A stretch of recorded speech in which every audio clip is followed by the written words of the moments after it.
এক ব্যক্তি নামাজ পড়ে, কিন্তু তার নামাজের পড়ার নিয়ত দুইটা, একটা আল্লাহ সন্তুষ্টি অর্জন, আর একটা লোকদের থেকে প্রশংসা পাওয়া, যে আমি আল্লাহ রাজি হবেন, আবার লোকেরা আমার কি করবে, ভালো করবে। এই নিয়তে নামাজ পড়ছে। রোজা রাখছে আল্লাহ সন্তুষ্টি অর্জনের জন্য, সাথে সাথে নিয়ত করছে যে লোকেরা আমার প্রশংসা করবে, অর্থাৎ প্রশংসা পাওয়ার নিয়ত তার দিলের মধ্যে আছে। আর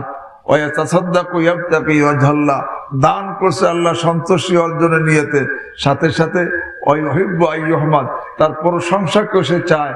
এই যে লোকটা নামাজ পড়লো আল্লাহ সন্তুষ্টির নিয়ত, আবার প্রশংসা পাওয়ার নিয়ত, দান রোজা রাখলো আল্লাহ সন্তুষ্টির নিয়তে, প্রশংসা পাওয়ার নিয়তে, দান করলো আল্লাহ সন্তুষ্টি পাওয়ার নিয়তে, প্রশংসা পাওয়ার নিয়তে, এই লোকটার, এই নামাজির, এই রোজাদারের, এই দাতার এই আমলের কি অবস্থা হবে?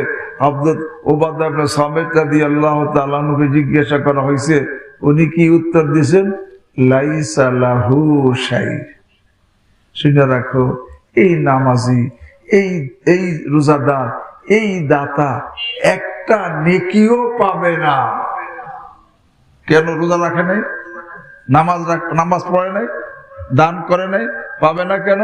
বলে তার নিয়ত শুধু আল্লাহ সন্তুষ্টি হয় নাই, বরং কি মানুষের থেকে প্রশংসা পাওয়ার নিয়ত ভিতরে আছে।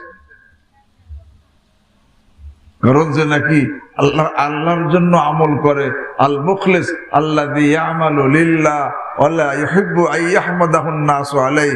আরে যে নাকি ইখলাসওয়ালা সহি নিয়তে আমল করে, সে তো শুধু আল্লাহর জন্য আমল করে, এবং আমলের উপর লোকদের থেকে প্রশংসা পাওয়ার চাহিদা তার অন্তরের মধ্যে থাকে না।